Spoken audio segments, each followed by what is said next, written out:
Hello everyone. आपने सुना होगा खाना खाकर जाना, मुझसे मिलकर जाना, मिठाई खाकर जाना, लेकिन इन्हें इंग्लिश में कैसे बोलते हैं? आज हम सीखने वाले हैं डेली लाइफ के ऐसे सेंटेंसेस जो बिना सब्जेक्ट के बोले जाते हैं। मतलब इनमें सब्जेक्ट यू होता है लेकिन छिपा हुआ, यानी हम यू सब्जेक्ट को बोलते नहीं हैं, सिर्फ यू अंडरस्टूड होता है। तो चलिए शुरू करते हैं पहले स्ट्रक्चर से और धीरे धीरे आगे बढ़ते हैं बिल्कुल आसान लैंग्वेज में। सबसे पहला सेंटेंस है खाना खाकर जाना। इस सेंटेंस में दो एक्शंस की बात हो रही है, मतलब दो वर्ब की। पहला है खाना और दूसरा है जाना। तो ऐसे सेंटेंस को इंग्लिश में ट्रांसलेट करने के लिए सबसे पहले लेना है फर्स्ट एक्शन, यानी वर्ब की फर्स्ट फॉर्म। फिर आता है एंड, और एंड के बाद देन, और फिर आती है वर्ब की फर्स्ट फॉर्म जो हमारी दूसरी एक्शन होगी। तो ये सेंटेंस खाना खाकर जाना में खाना की अंग्रेजी होंगी ईट, फिर आएगा एंड, उसके बाद देन, मतलब पहले खाना खाओ, फिर आती है सेकंड एक्शन मतलब जाना, जिसकी अंग्रेजी होंगी लीव। आसान लैंग्वेज में कहेंगे पहले खाना खाओ फिर चले जाना। तो इसका इंग्लिश सेंटेंस होगा ईट एंड देन लीव। खाना खाकर जाना, ईट एंड देन लीव। इस स्ट्रक्चर का मतलब होता है पहले ये करो फिर वो करो, यानी दो एक्शन मतलब दो वर्ब्स को सीधा, सरल और प्रॉपरली जोड़ा जाता है। चलिए सेकंड एग्जांपल देखते हैं। दरवाज़ा बंद करके आना।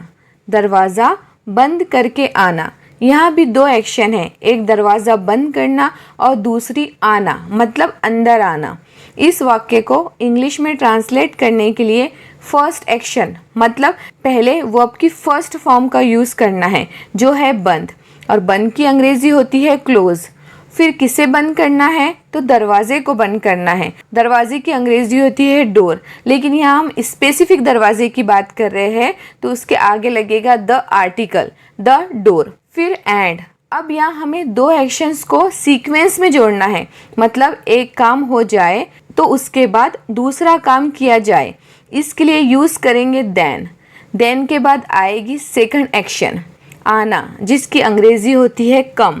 तो कंप्लीट सेंटेंस होगा close the door and then come. दरवाज़ा बंद करके आना, close the door and then come. Next sentence है दवाई लो और फिर आराम करो। दवाई लो और फिर आराम करो। हमें यहाँ भी सबसे पहले देखना है दो एक्शंस को। तो फर्स्ट एक्शन है दवाई लो और दूसरी है आराम करो। दवाई लो की अंग्रेजी होंगी टेक मेडिसिन, उसके बाद एंड।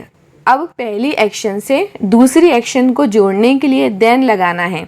उसके बाद दूसरी एक्शन है आराम मतलब rest. Take medicine and then rest. दवाई लो और फिर आराम करो। Take medicine and then rest. चलिए अब आपकी बारी। खाना खाओ और पढ़ाई करो। खाना खाओ और पढ़ाई करो। इस सेंटेंस को इसी स्ट्रक्चर की मदद से इंग्लिश में ट्रांसलेट करें और कमेंट बॉक्स में लिखें। अब बढ़ते हैं हमारे नेक्स्ट स्ट्रक्चर की तरफ। बिफोर। बिफोर के साथ आती है वर्ब में आईएनजी, फिर कॉमा, उसके बाद आती है वर्ब की फर्स्ट फॉर्म। इस स्ट्रक्चर का मतलब होता है कोई काम करने से पहले दूसरा काम करना, यानी बिफोर के बाद सिर्फ कोई काम का नाम आता है, उसके बाद असली काम करो। चलिए एग्जाम्पल से समझते हैं। सोने से पहले दवा लो। सोने से पहले दवा लो मतलब पहले आपको दवा लेनी है फिर सोना है। तो इंग्लिश सेंटेंस बनाने के लिए सबसे पहले बिफोर मतलब पहले। अब किसके पहले? तो सोने से पहले। तो सोने की अंग्रेजी होंगी स्लीप जो वर्ब है, लेकिन हमें यहाँ वर्ब को आईएनजी के साथ यूज़ करना है तो स्लीप होगा स्लीपिंग। फिर आएगा कॉमा, उसके बाद हमारी मेन एक्शन दवा लो मतलब take medicine. Before sleeping take medicine. सोने से पहले दवा लो, before sleeping take medicine. Next example है खाना खाने से पहले हाथ धो लो। खाना खाने से पहले हाथ धो लो। अब यहाँ किसके पहले? खाने के पहले मतलब before eating.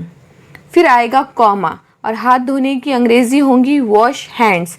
Before eating wash hands. खाना खाने से पहले हाथ धो लो, before eating wash hands. Next है जाने से पहले मुझसे मिलो, जाने से पहले मुझसे मिलो। जाने से पहले मतलब बिफोर लीविंग। फिर कॉमा, उसके बाद मेन एक्शन मुझसे मिलो, जिसकी अंग्रेजी होंगी meet me. Before leaving meet मी।